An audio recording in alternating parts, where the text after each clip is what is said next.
Mathematics की तरफ से ऑर्गेनिक केमिस्ट्री का एक और इम्पॉर्टेंट टॉपिक जिसका नाम है Lassaigne solution and detection of element in organic compound. Lassaigne solution क्या है और ऑर्गेनिक कंपाउंड में कौन कौन से एलिमेंट्स हैं उसको डिटेक्ट करना, मालूम करना कि क्या है, तो उसको हम आज एक्सप्लेन करते हैं। सबसे पहले detection of carbon in organic compound. हमारे पास ये टेस्ट ट्यूब है और इस टेस्ट ट्यूब के अंदर ऑर्गेनिक कंपाउंड मौजूद है और साथ साथ हमने इसमें ऐड किया हुआ है copper oxide. Copper oxide oxidising agent है और ये ऑक्सीडाइजिंग एजेंट इसलिए है कि ऑर्गेनिक कंपाउंड के अंदर अगर कार्बन हो तो कॉपर ऑक्साइड उसको उस कार्बन को क्या देगा, उस कार्बन को ऑक्सीजन देगा और जब ऑक्सीजन देगा तो कार्बन डाई ऑक्साइड बनता है। ये कार्बन डाइऑक्साइड डिलीवरिंग ट्यूब से होता हुआ यहाँ फ्लास्क में आएगा और फ्लास्क में ऑलरेडी कैल्शियम हाइड्रोक्साइड चूने का पानी मौजूद है। याद रखिए अगर कार्बन डाइऑक्साइड कैल्शियम हाइड्रोक्साइड के साथ यहाँ पर आके रिएक्ट करता है तो कैल्शियम कार्बोनेट बनाता है और H2O बनाता है, वाइट PPT बनाता है। यहाँ पर ये मिल्की हो जाएगा, वाइट इन कलर मिल्की हो जाएगा कैल्शियम हाइड्रोक्साइड। अब सवाल पैदा होता है कि ये कार्बन डाइऑक्साइड आता कहां से है, तो हम यहां पर आपको एक्सप्लेन करते हैं कि ऑर्गेनिक कंपाउंड से कार्बन आ गया और कैल्शियम ऑक्साइड से ऑक्सीजन आ गया। तो कैल्शियम ऑक्साइड क्या है, ऑक्सीडाइजिंग एजेंट है। ऑक्सीजन दिया किसको, कार्बन को। कार्बन कहां मौजूद था, ऑर्गेनिक कंपाउंड में। उससे क्या बना, कार्बन डाइऑक्साइड। कार्बन डाइऑक्साइड यहां लाइम वाटर के साथ रिएक्शन करके व्हाइट PPT बनाया। ये कंफर्म करता है कि ऑर्गेनिक कंपाउंड के अंदर कार्बन मौजूद है। इस तरह से आपके पास इसी टेस्ट ट्यूब के अंदर ऑर्गेनिक कंपाउंड मौजूद है और कॉपर ऑक्साइड मौजूद है।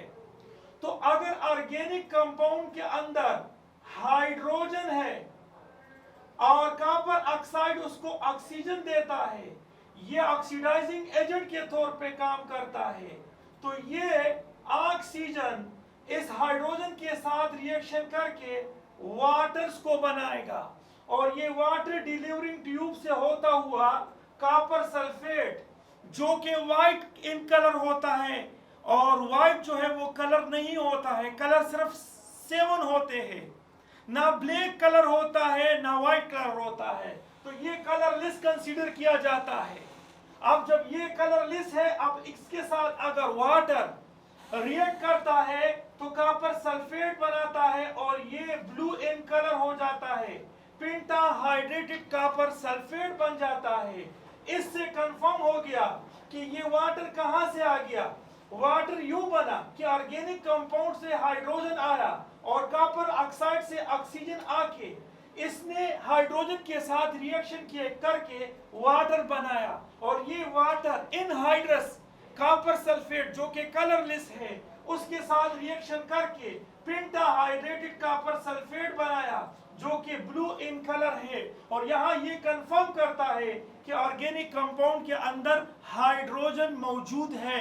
क्यों मौजूद है, क्योंकि ऑर्गेनिक कंपाउंड से हाइड्रोजन और कॉपर ऑक्साइड से ऑक्सीजन आके आपस में मिलके वाटर बनाता है। वाटर कॉपर सल्फेट के साथ रिएक्शन करके जो कि कलरलेस होता है, ये पेंटाहाइड्रेटेड कॉपर सल्फेट बनाता है जो कि ब्लू इन कलर है और कंफर्म करता है कि ऑर्गेनिक कंपाउंड में हाइड्रोजन मौजूद है। इसके बाद how Lassaigne solution is prepared. Lassaigne solution किस तरह से बनाया जाता है। सबसे पहले हमारे पास इग्निशन ट्यूब है। ये ट्यूब जो है आपके पास इग्निशन ट्यूब है, ये इग्निशन ट्यूब है। ये इग्निशन ट्यूब को आपने फॉरसेप के थ्रू पकड़ा हुआ है हाथ में। इसमें आपने पीस ऑफ सोडियम पीस इसमें इंट्रोड्यूस किया है और साथ साथ उसमें ऑर्गेनिक कंपाउंड डाला हुआ है। अब जब ऑर्गेनिक कंपाउंड में सोडियम डाला हुआ है तो यहां से हम हीट देते हैं फ्लेम से। अब जब फ्लेम से हम हीट देते हैं तो इसको रेड हॉट कर देते हैं, बहुत ही गर्म करते हैं, और इसको हम कूल वाटर में इंट्रोड्यूस करते हैं। कूल वाटर में ये जो इग्निशन ट्यूब है ये क्रश्ड हो जाता है, ये क्रश्ड हो जाता है, ग्रेन होता है। उसके बाद इसकी हम फिल्ट्रेशन करते हैं तो यहां पर फिल्टर पेपर के ऊपर रेसिड्यू आ जाता है और बीकर में फिल्ट्रेट आता है और इस फिल्ट्रेट को हम लेसाइन सॉल्यूशन कहते हैं। अब यहां पर सोडियम का क्या काम होता है? सोडियम, याद रखें, अगर ऑर्गेनिक कंपाउंड में सल्फर, कार्बन और नाइट्रोजन मौजूद हो तो यहां पर कोवेलेंट बॉन्ड होता है, लेकिन जब सोडियम आता है तो सोडियम यहां पर आयनिक बॉन्ड बनाता है कि सोडियम आयन आ गया और तायो सल्फाइड आयन आ गया। तो अब देखिए यहां पर ये आपको क्या बनाता है? ये बनाता है सोडियम थायोसाइनेट। तो सोडियम थायोसाइनाइड जो है अगर ये बन जाता है तो ये क्यों यहां पर बॉन्ड होता है, आयनिक बॉन्ड होता है, जबकि ऑर्गेनिक कंपाउंड में यहां पर कोवेलेंट बॉन्ड था। इस तरह से अगर कार्बन और नाइट्रोजन मौजूद हो तो ये सोडियम साइनाइड बनाता है, ये थायोसाइनाइड, और यहां पर सोडियम साइनाइड बन जाता है। यहां कार्बन नाइट्रोजन के दरमियान कोवेलेंट बॉन्ड था, लेकिन सोडियम के साथ रिएक्शन करके सोडियम साइनाइड जब बनता है तो यहां पर आयनिक बॉन्ड होता है। इस तरह से अगर ऑर्गेनिक कंपाउंड में सल्फर होता तो सल्फर ऑर्गेनिक कंपाउंड में कोवेलेंटली बॉन्डेड होता है, लेकिन अगर सोडियम रिएक्शन करते तो सोडियम सल्फाइड बनाता है और यहां पर होगा आयनिक बॉन्ड। इस तरह से अगर ऑर्गेनिक कंपाउंड में हेलोजन होता तो हेलोजन के ऑर्गेनिक कंपाउंड में कोवेलेंटली बॉन्डेड होता है, लेकिन सोडियम के आने से वहां पर आयनिक बॉन्ड बन जाता है और सोडियम हैलाइड बनाता है। अब हमारे पास ये लेसाइन सॉल्यूशन के अंदर ये सारे ऑर्गेनिक कंपाउंड मौजूद होता है। इसमें ये भी हो सकता है सोडियम थायोसाइनाइड भी हो सकता है, सोडियम साइनाइड और सोडियम सल्फाइड और सोडियम हैलाइड भी हो सकता है। सवाल पैदा होता है कि हमारे पास इसमें हम सोडियम क्यों यूज करते हैं, लिथियम को क्यों नहीं यूज करते हैं, पोटाशियम को क्यों यूज नहीं करते हैं, रुबिडियम को क्यों यूज नहीं करते हैं, सीजियम को यूज क्यों नहीं करते हैं? इसकी वजह यह है कि ये मोर रिएक्टिव है, इसका रिएक्शन एक्सप्लोसिव रिएक्शन होगा, ये सारा ऑर्गेनिक कंपाउंड या मटेरियल जल जाएगा। लेकिन लिथियम जो है वो बिल्कुल लेस रिएक्टिव है और वो कोवेलेंट इन नेचर, क्योंकि हाई चार्ज डेंसिटी की वजह से उसके अक्सर कंपाउंड कोवेलेंट इन नेचर होते हैं, लेकिन आयनिक नेचर सिर्फ और सिर्फ जो मॉडरेट आयनिक रिएक्शन करता है तो वो सोडियम है, इसलिए हम सोडियम इसका इंतखाब करते हैं।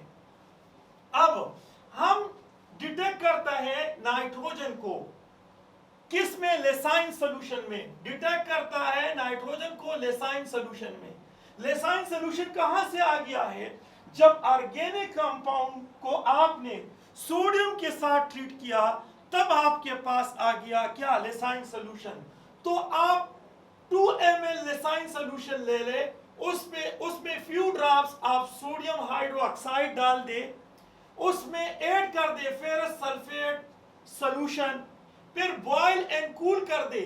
जब बॉयल एंड कूल करोगे उसके बाद freshly prepared acidified ferrous chloride आप ऐड कर दे। अगर पर्शियन ब्लू कलर दे दे तो कंफर्म होगा कि ये आपके पास नाइट्रोजन मौजूद है, ये नाइट्रोजन मौजूद है। आपने इस वाले बीकर से थोड़ा सा लेसाइन सॉल्यूशन लेना है और उसमें 1 by 1 ये प्रोसेस करके अगर ब्लू पीपीटी आपके पास आ जाता है, पर्शियन ब्लू, और ये पर्शियन ब्लू किसका होगा? फेरोसाइनाइड का होगा। ये APPT बनाता है। और किस तरह से रिएक्शन आप देखिए कि फेरस सल्फेट सोडियम हाइड्रोक्साइड के साथ रिएक्शन करके फेरस हाइड्रोक्साइड सोडियम सल्फेट बनाता है। फेरस हाइड्रोक्साइड सोडियम साइनाइड के साथ रिएक्शन कर दे। देखिए ये लेसाइन सॉल्यूशन में मौजूद है। अगर ये लेसाइन सॉल्यूशन में ये मौजूद हो तो ये याद रखे यहां आपके पास सोडियम फ्यूरोसाइनाइड आएगा और सोडियम फ्यूरोसाइनाइड के साथ फेरक क्लोराइड रिएक्शन करके फेरोसाइनाइड बनाता है और ये ब्लू इन कलर होता है।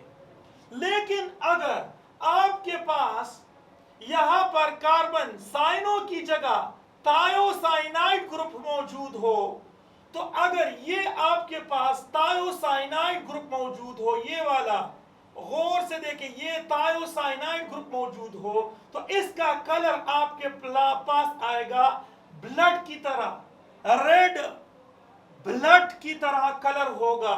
ये आपके पास फेरो थायोसाइनाइड की सूरत में होता है। लेकिन अगर आपके पास सिर्फ साइनाइड है तो इसको हम क्या कहते हैं, फेरोसाइनाइड, थायोसाइनाइड नहीं कहते हैं। तो इसका कलर पर्शियन ब्लू होता है। तो अभी हमने डिटेक्शन ऑफ सल्फर, तो क्या करना है, लेसाइन सॉल्यूशन लेना है। लेसाइन सॉल्यूशन इस बीकर से जो फिल्ट्रेट तैयार हो गया है यहां से लेना है। इस लेसाइन सॉल्यूशन में अगर आपके पास सल्फर हो तो वो सोडियम सल्फाइड की शक्ल में होगा और ये सोडियम सल्फाइड लिड एसीटेट के साथ रिएक्शन करता है। तो हमारे पास क्या होगा, इस टेस्ट ट्यूब के अंदर हम थोड़ा सा लिड एसीटेट सॉल्यूशन को इंट्रोड्यूस करने के बाद वो लिड सल्फाइड बनाएगा जो कि ब्लैक पीपीटी की शक्ल में आएगा और सोडियम एसीटेट बनेगा। तो जो ब्लैक पीपीटी की शक्ल में लिड सल्फाइड आ गया है, यहां से कंफर्म हो गया है कि लेसाइन सॉल्यूशन के अंदर सोडियम सल्फाइड मौजूद था, यानी सल्फर मौजूद था। इसको मिडलटन टेस्ट भी कहते हैं। इसके बाद डिटेक्शन ऑफ हेलोजन। हेलोजन को डिटेक्ट करने से पहले हम इसमें नाइट्रिक एसिड लेसाइन सॉल्यूशन में ये जो फिल्ट्रेट है उसको लेके उसमें नाइट्रिक एसिड इंट्रोड्यूस करते हैं ताकि अगर वहां पर सोडियम साइनाइड हो तो वो हाइड्रोजन साइनाइड की शक्ल में यहां से चला जाए। अगर सल्फर हो तो सोडियम क्या नाम है, हाइड्रोजन सल्फाइड की शक्ल में यहां से चला जाए। लेकिन ये याद रखें अगर हेलोजन हो तो नाइट्रिक एसिड सोडियम हैलाइड के साथ रिएक्शन नहीं करता है। इसलिए हमारे पास यहां लेसाइन सॉल्यूशन में हो सकता है कि सोडियम के साथ क्लोरीन हो, लेसाइन सॉल्यूशन में हो सकता है कि सोडियम के साथ ब्रोमीन हो सकता है कि लेसाइन सॉल्यूशन में सोडियम के साथ आयोडीन हो। अगर लेसाइन सॉल्यूशन सिल्वर नाइट्रेट के साथ ट्रीट करोगे तो डबल डिस्प्लेसमेंट रिएक्शन होगी, आयनिक एक्सचेंज, आयन का एक्सचेंज होगा। तो ये सोडियम सिल्वर क्लोरीन के साथ मिलके सिल्वर क्लोराइड बनाएगा, ये व्हाइट पीपीटी देगा आपको और सोडियम नाइट्रेट बनाएगा। इस तरह से अगर यहां पर क्लोरीन की जगह अगर ब्रोमीन होता तो ब्रोमीन सिल्वर नाइट्रेट के साथ रिएक्शन करके सोडियम ब्रोमाइड बनाता है और ये लाइट येलो कलर देगा पीपीटी। इसी तरह से अगर ब्रोमीन ना हो तो आयोडीन होगा। तो सिल्वर नाइट्रेट अगर सोडियम आयोडाइड के साथ जो कि लेसाइन सॉल्यूशन में बना हुआ है आयोडीन मौजूद है तो समझो कि ये सिल्वर आयोडाइड ये डीप येलो पीपीटी आपको देगा। तो अगर डीप येलो पीपीटी दिया तो समझो कि आपके पास लेसाइन सॉल्यूशन में जो हैलाइड मौजूद है वो आयोडीन है। अगर आपके पास लाइट येलो पीपीटी देता है तो समझो कि लेसाइन सॉल्यूशन में जो हेलोजन मौजूद है वो ब्रोमीन होगा। अगर आपके पास व्हाइट पीपीटी देता है तो समझो कि लेसाइन सॉल्यूशन में जो हेलोजन मौजूद है वो क्लोरीन है। So this is the total story about the detection of element in organic compound, how to prepare लेसाइन solution। तो ये है total story। Thank you for watching this video। Allah Hafiz.